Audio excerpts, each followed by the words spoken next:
There are stories that sound impossible until you are the one living them. I was not curious about darkness. I was committed to it. I was not a visitor. I was a leader. People followed my voice in candlelit rooms. They trusted my direction. I organized gatherings, taught rituals, studied symbols, and spoke confidently about rebellion, power, and enlightenment. We believed we were awakened. We believed we had stepped beyond ordinary religion into something deeper, something stronger. But here is the truth that no one saw behind the confidence.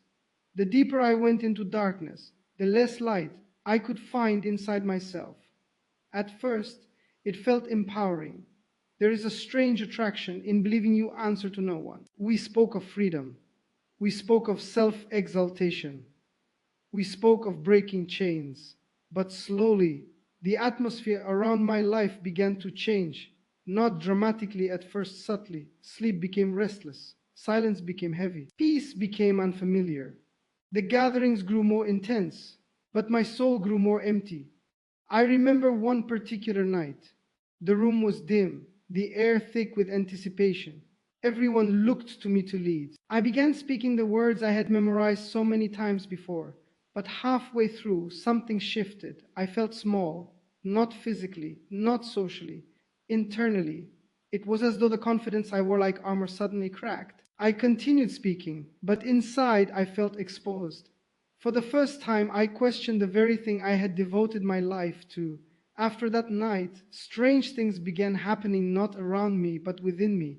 I started noticing a quiet whisper of conviction, not condemnation, not terror, just awareness. A growing sense that everything I thought was strength was actually rebellion rooted in pain.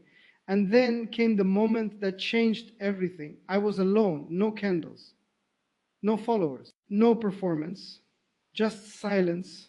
And in that silence, I spoke a name I had mocked for years. Jesus. I did not shout it. I did not pray eloquently. I simply whispered it. And what happened next was not thunder. It was not dramatic lightning. It was something far more unsettling. Peace. A peace that did not accuse me.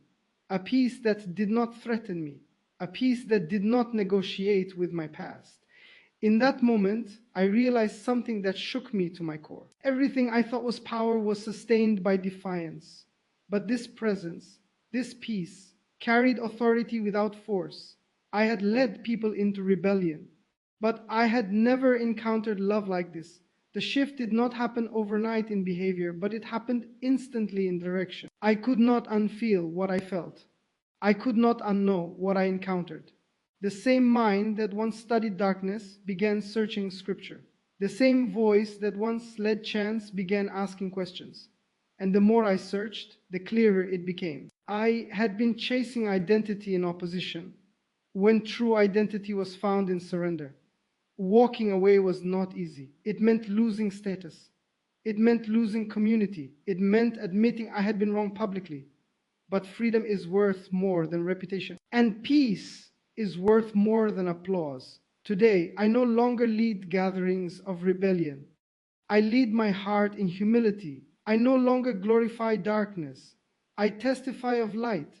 The shocking part of my story is not that I once led in darkness. The shocking part is that grace pursued me while I was leading it.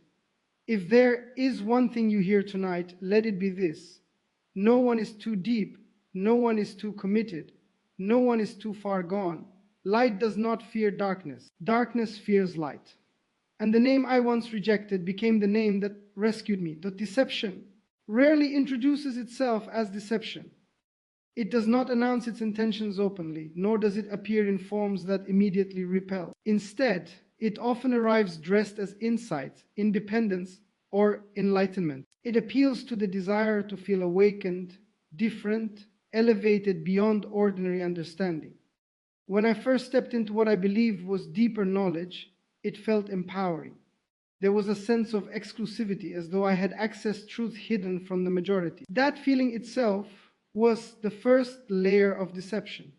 It subtly suggested that separation from others equaled superiority, and that questioning established beliefs meant intellectual strength. Deception works gradually. It does not dismantle foundational convictions in a single moment. It erodes them slowly, replacing them with alternatives that seem reasonable at first glance. It reframes rebellion as courage. It reframes pride as self-realization. It reframes spiritual opposition as liberation. The mind, once persuaded that it has discovered hidden wisdom, becomes resistant to correction. Any challenge feels like an attack rather than an invitation to reconsider. This resistance strengthens the illusion because the individual begins defending the very system that confines them. Educationally, deception functions through cognitive distortion. It alters perception without altering external reality. Confirmation bias begins to operate, filtering information that supports the adopted belief while dismissing evidence that contradicts it. Emotional investment deepens attachment. The more time, identity, and energy one invests, the harder it becomes to question the foundation. To admit deception would mean acknowledging vulnerability. And vulnerability threatens the constructed image of strength. There is also an emotional component to deception. Many are drawn toward systems of rebellion not purely out of curiosity, but out of unresolved pain. Hurt seeks validation. Betrayal seeks explanation. Disappointment seeks someone to blame. When a worldview offers a narrative that justifies anger or elevates independence as ultimate virtue, it can feel healing at first. It affirms internal frustration. It provides language for resentment. Yet affirmation is not the same as restoration. Deception soothes temporarily while reinforcing deeper wounds. Suspense builds in the realization that deception is often self-sustained. Once a person embraces an alternative identity, they begin shaping their environment to reinforce it. They surround themselves with like-minded voices. They consume information that strengthens their perspective. They interpret events through a lens that confirms their choice. Over time, the worldview feels undeniable because it has been carefully curated. But the internal unrest remains. Beneath the confident exterior, questions begin to surface quietly. Deception thrives in environments where pride is protected. Pride resists humility because humility threatens control. To admit that one has been misled requires dismantling an internal structure built on certainty. That process can feel destabilizing. It can feel like losing identity. And so many choose to maintain the illusion rather than confront the possibility of error. Yet deception carries a cost. It demands continuous reinforcement. It requires constant justification. It isolates the individual from voices that might introduce balance. What makes deception particularly powerful is its ability to mimic truth. It often contains fragments of reality wrapped in distortion. For example, the desire for autonomy is natural, but when autonomy is elevated above accountability, it becomes isolation. The longing for understanding is admirable, but when understanding is detached from humility, it becomes arrogance. Deception exaggerates virtues until they become vices. It pushes good desires beyond healthy boundaries. Internally, there are signals that deception is at work. Restlessness without clear cause. A persistent need to defend rather than explore. A quiet discomfort in moments of silence. These signals are subtle. They do not shout, they linger. And when ignored, they accumulate. The person may grow more vocal externally while becoming more uncertain internally. The dissonance between outward confidence and inward unease creates tension that cannot be permanently suppressed. Closely connected to deception is the concept of authority. Authority is often misunderstood as dominance or control. In many systems of rebellion, authority is rejected because it is associated with oppression. The idea of submitting to something greater feels restrictive. Yet not all authority is oppressive. There is a distinction between imposed control and legitimate authority rooted in truth and order.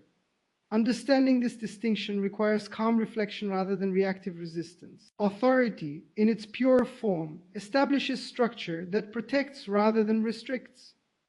In educational settings, authority provides guidance that facilitates learning.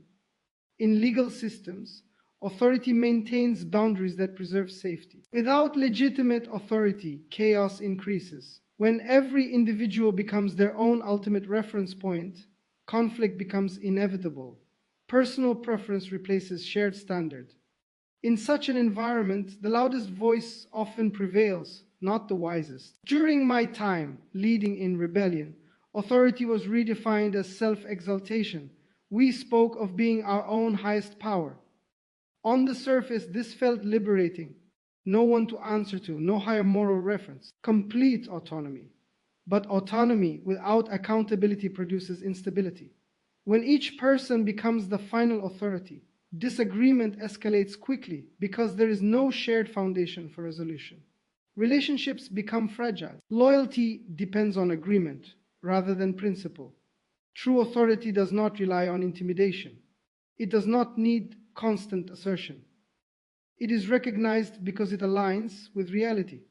For example, gravity requires no advertisement. It functions consistently whether acknowledged or not. Legitimate authority operates similarly. It remains steady regardless of acceptance. When confronted with such authority, the individual faces a choice: resist or align. Resistance often stems from fear of losing control. Alignment requires humility. Educationally, authority provides coherence. It organizes understanding. It offers a stable reference point. In spiritual contexts, authority connected to truth brings clarity to confusion. It defines boundaries that prevent self-destruction. Yet when deception reframes authority as inherently oppressive, individuals may reject what would protect them. This rejection often stems from negative experiences with flawed representatives of authority. When authority has been abused, trust diminishes. But abuse does not invalidate the concept, it distorts its representation. Suspense deepens when one begins to sense authentic authority after living in self-directed rebellion. Authentic authority feels different. It does not coerce, it invites. It does not manipulate, it reveals. There is a quiet strength within it that does not need performance. Encountering such authority exposes internal instability. The individual realizes that independence has not produced peace. The constant need to assert oneself becomes exhausting. Authority grounded in truth brings order to inner chaos. It provides a stable identity not dependent on constant self-definition. When a higher standard exists, decisions are measured against it rather than fluctuating emotions. This stability reduces anxiety. It removes the burden of being the ultimate reference point. Paradoxically, surrendering to legitimate authority can produce freedom rather than restriction. The freedom emerges from no longer carrying the weight of self-exaltation.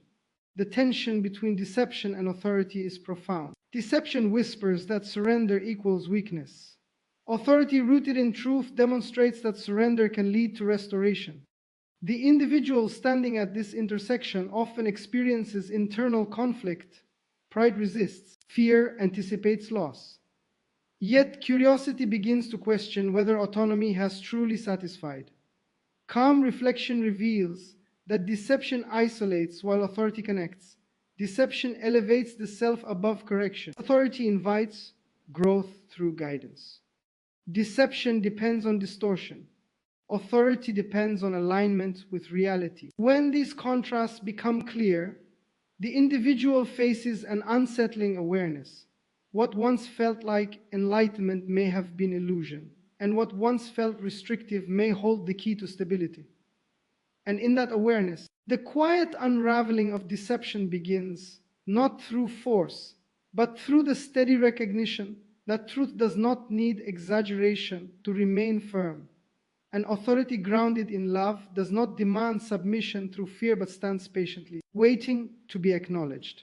Conviction is a force that moves quietly, yet it is more powerful than argument or spectacle. It begins not as a loud proclamation, but as a subtle stirring within the soul, a whisper that hints at misalignment between what is believed and what is true. In environments of rebellion or darkness, conviction often manifests first as unease. It may be an unexplained restlessness in the heart, a creeping doubt that questions long-held assumptions, or a quiet longing for something unseen but profoundly real. Unlike fear, which presses and tightens the chest, Conviction gently nudges the spirit, demanding attention without coercion. It is the internal recognition that something vital has been overlooked and that continuing in current patterns may not sustain the self in the long term. Conviction is educational because it operates as an internal teacher, forcing the mind to re-examine the foundations upon which decisions and identity have been built. It challenges assumptions that feel permanent and exposes areas where self-deception has taken root. In studying conviction, one realizes that it does not coerce. Instead, it offers awareness of alternatives, presenting paths that were previously unseen. For example, in my past, I had dedicated myself to rituals and the pursuit of dominance within spiritual rebellion. Everything I did reinforced my position and confirmed my expertise. Yet internally, conviction began to expose gaps, moments when the rituals no longer satisfied, when the confidence I projected no longer masked an emptiness that persisted despite outward appearances. Conviction is often most effective when it is resisted, because resistance sharpens awareness. When the heart pushes back against inner nudges, the tension between denial and acknowledgement grows. This tension is educative, it forces reflection. The more a person attempts to ignore it, the more persistent it becomes. Like a subtle current beneath a river, conviction flows beneath conscious thought, influencing decisions and attitudes. Even when consciously disregarded, its presence shapes behavior, often in ways the individual does not immediately recognize. It is in this persistent, almost imperceptible pressure that conviction demonstrates its unique power. It does not rely on dramatics or fear, yet it can eventually redirect the course of life in profound ways.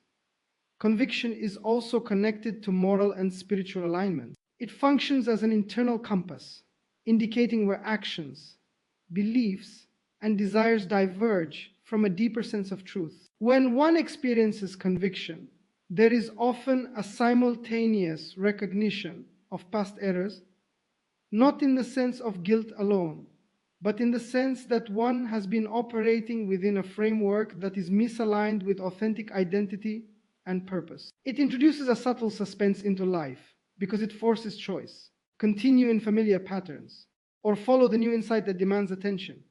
Unlike external discipline, conviction is self-administered. It does not punish, it illuminates. It educates the mind by inviting evaluation of motives, actions, and consequences. Surrender, the next key concept, is intrinsically linked to conviction because it is the practical response to its prompting.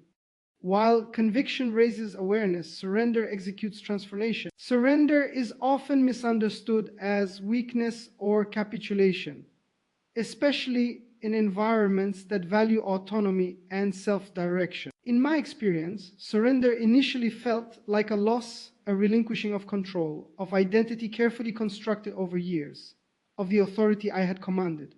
Yet what was initially experienced as loss gradually revealed itself as liberation. The act of surrender is educational in its own right because it teaches the individual about the paradoxical nature of freedom. Letting go does not diminish strength, it redirects it towards something enduring rather than transient. Surrender is suspensive because it requires patience and courage. One cannot fully surrender without confronting fear of the unknown. In the context of spiritual rebellion, surrender demanded the acknowledgement that the power and authority I had cultivated were insufficient to produce peace or fulfillment. The internal suspense, the anxiety of relinquishing control was profound. Yet it was within this tension that the shift occurred.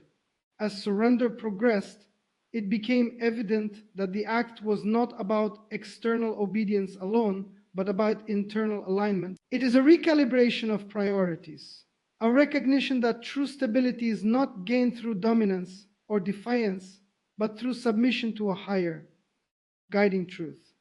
Surrender also functions educationally by creating space for new understanding. When one releases rigid control over outcomes and identities, there is room to observe life without the distortion of self-interest or defensive posturing. Patterns that once seemed inevitable begin to appear conditional. Choices that once felt compulsory become optional. Relationships previously framed through leverage or manipulation become open to authenticity. Through surrender, the mind learns that stability and power need not come from domination, but from alignment with enduring principles that transcend the self. The suspense inherent in surrender is compounded by the fact that it does not provide immediate gratification. Letting go is unsettling, it destabilizes familiar rhythms and social structures. Yet it is precisely this discomfort that teaches resilience and discernment. In the process of surrender, one observes how internal peace can grow even when external circumstances remain unpredictable. This dynamic is educational because it shifts perception of what constitutes security and strength. True security, one learns, does not arise from controlling all variables, but from releasing variables beyond one. As capacity to influence while maintaining integrity and purpose in response to what can be influenced. Surrender also illuminates the relationship between authority and obedience. In many systems of rebellion, authority is rejected because it is associated with oppression. However, authentic surrender is not about passive compliance. It is an active engagement with legitimacy that respects order while allowing the individual to participate in co-creating outcomes. Educationally, this teaches discernment, distinguishing between deceptive control, which enslaves, and legitimate guidance, which liberates. One learns that surrender does not erase autonomy, it clarifies its proper scope. By releasing the illusion of omnipotence, the individual gains freedom to exercise genuine agency within the boundaries of truth and reality. Both conviction and surrender operate over time rather than instantaneously. Conviction may manifest subtly for weeks, months, or even years, gradually increasing awareness until avoidance becomes untenable. Surrender is often similarly gradual, requiring repeated choices to release control and align with enduring principles. This slow unfolding is suspensive because it resists simplification. One cannot force transformation with a single decision. Instead, change emerges as a series of small recognitions and responses, each building upon the last. The educational value is profound. It teaches patience, observation, and the capacity to act with discernment rather than impulsivity. Conviction and surrender also reveal the interplay between fear and hope. Conviction exposes the inadequacy of old systems, which can evoke fear of loss, of shame, of disorientation. Surrender counters that fear by opening the individual to hope grounded not in circumstance, but in alignment with truth. The tension between fear and hope creates a suspended state, where every choice matters and every hesitation is instructive. Educationally, this demonstrates that growth occurs not when comfort dominates, but when one navigates the space between uncertainty and trust, using internal cues to guide decisions.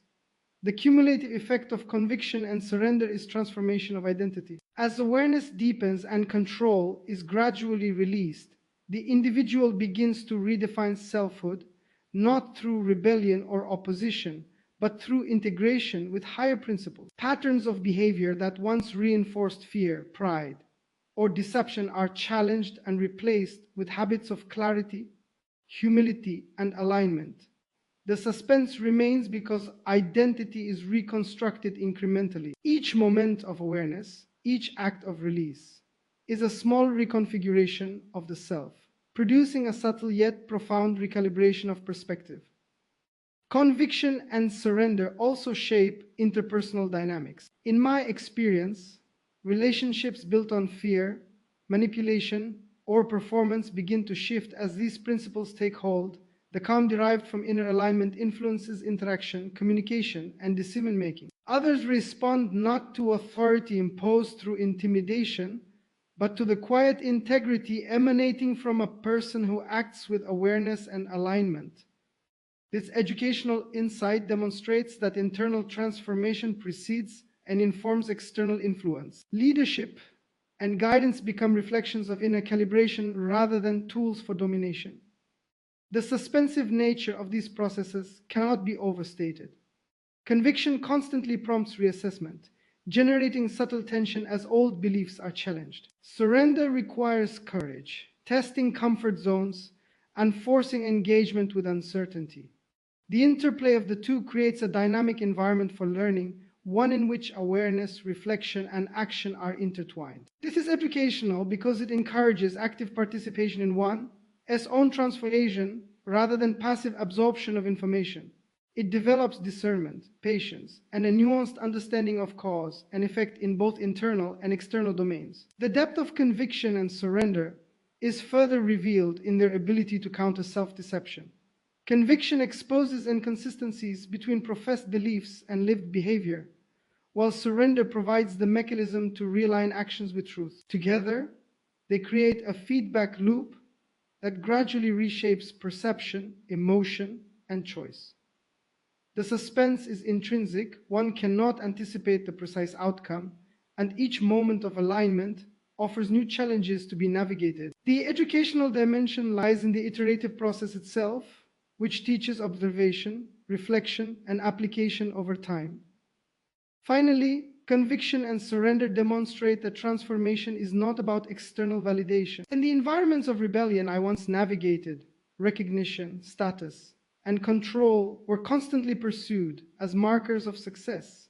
Conviction shifted attention inward, highlighting misalignment, regardless of external perception. Surrender allowed release of attachment to external metrics, focusing energy on internal coherence and truth. The suspense lies in trusting that change within will manifest appropriately in the outer world, even when immediate results are not visible. This teaches that authenticity and alignment are more sustainable than externally imposed measures of accomplishment, and that education of the spirit often operates quietly, persistently, and with subtle yet profound impact. Redemption is a subtle, persistent force that moves quietly beneath the surface of a life once defined by error, rebellion, or misalignment. It does not announce itself with fanfare, nor does it demand immediate recognition. It arrives in whispers, in moments when the heart pauses, when reflection deepens, and when one begins to notice that past patterns no longer satisfy. Redemption is the educational process of understanding that mistakes, misjudgments, and past allegiances do not define the totality of identity. It creates a space where history is acknowledged, yet it is reframed not as permanent condemnation, but as context for transformation. The suspense in redemption lies in its patience. It does not rush, nor does it coerce. It waits for the individual to engage willingly, to confront the weight of choices without collapsing under their gravity. Redemption is profoundly suspensive because it challenges deeply held notions of self and reality. For someone entrenched in rebellion or darkness, the mind has been conditioned to justify, to rationalize, to protect the constructed identity. Redemption asks for acknowledgement of misalignment. It invites confrontation with consequences and the uncomfortable truth that autonomy and self-exaltation often lead to emptiness rather than fulfillment. The suspense emerges in the tension between resistance and acceptance. To accept redemption is to admit imperfection, yet to reject it is to remain bound. In this tension, education occurs. The individual learns that freedom is not about excusing past behavior, but about understanding, integrating, and moving forward with clarity. In practical terms, redemption rewrites narrative. It allows the individual to reinterpret past failures, not merely as evidence of incompetence or sin, but as a foundation for insight and growth. When one begins to see life through the lens of redemption, events that once felt like curses become lessons, opportunities for discernment emerge from experiences once considered wasted, and relationships strained or broken gain new meaning. Redemption is not instantaneous, it is iterative. Each moment of reflection, each choice to respond differently builds upon the last. Educationally, this teaches patience, resilience, and the understanding that transformation is a process rather than a single act. The suspense of redemption is also relational. It affects not only the individual but those around them. Actions previously defined by fear, pride, or control begin to shift in tone and consequence.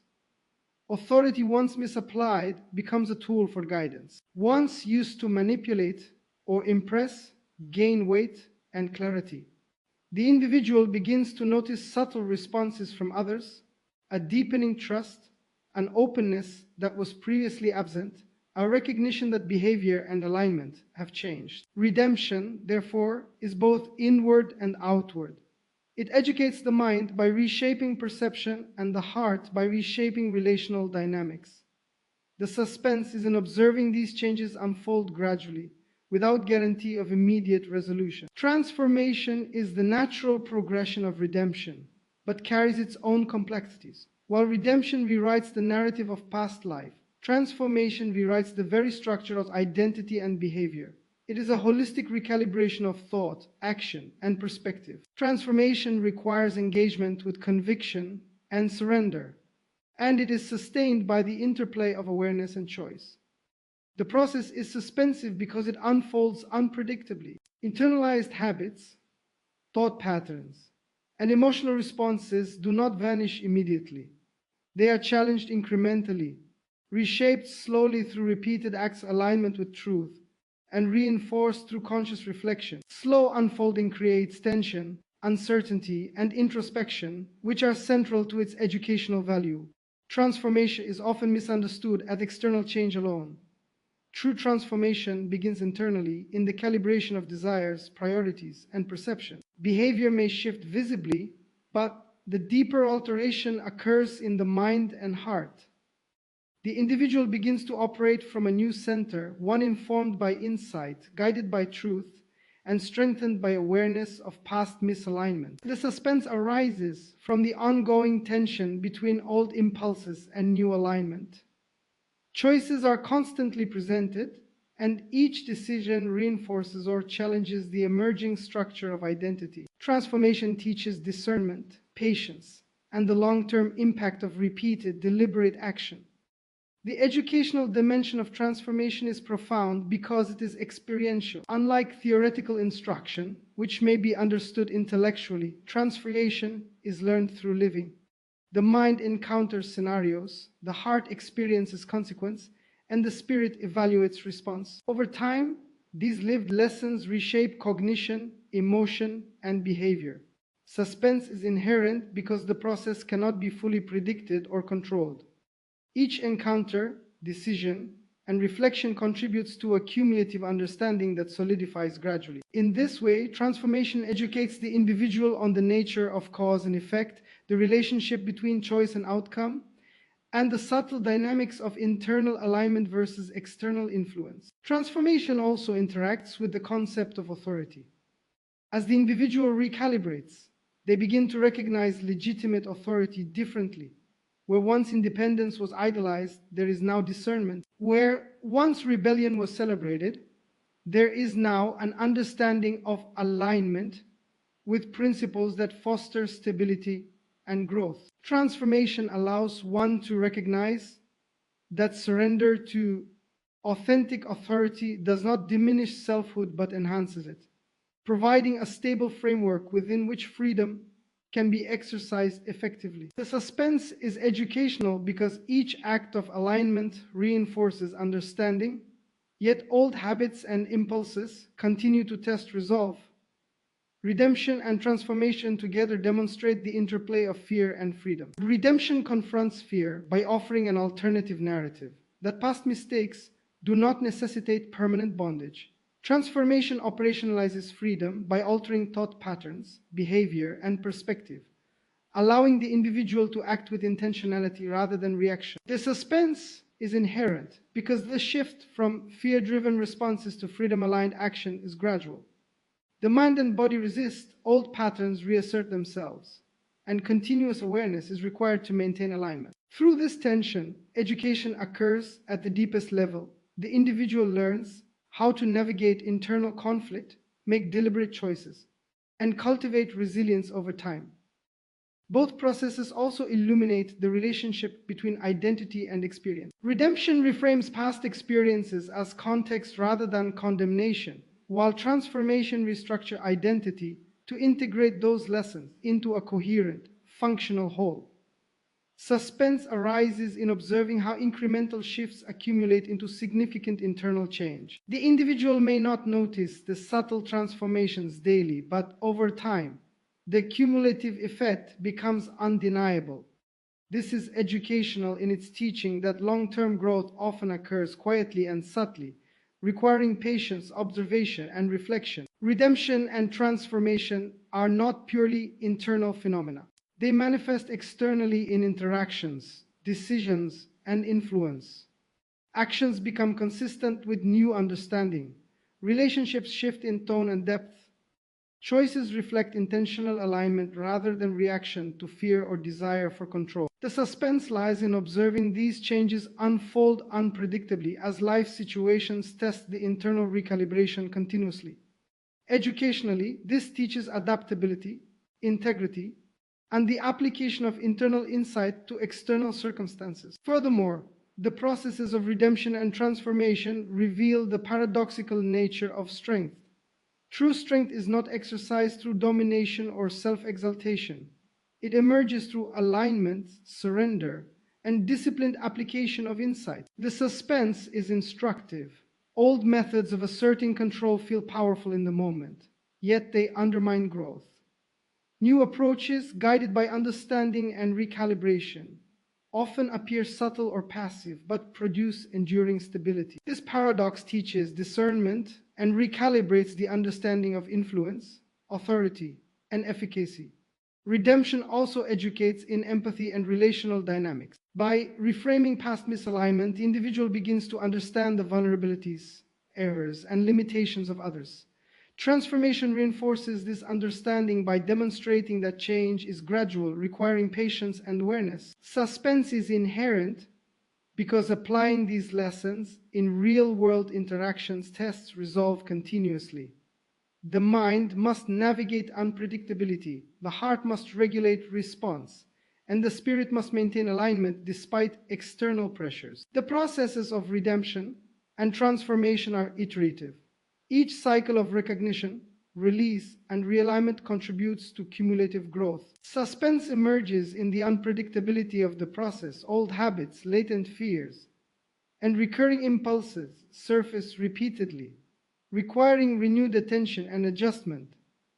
This cyclical nature is educational because it teaches perseverance, observation, and self-correction. Transformation is not linear. It is a dynamic interplay of challenge, insight, and applied choice that reshapes identity, behavior, and understanding gradually over time.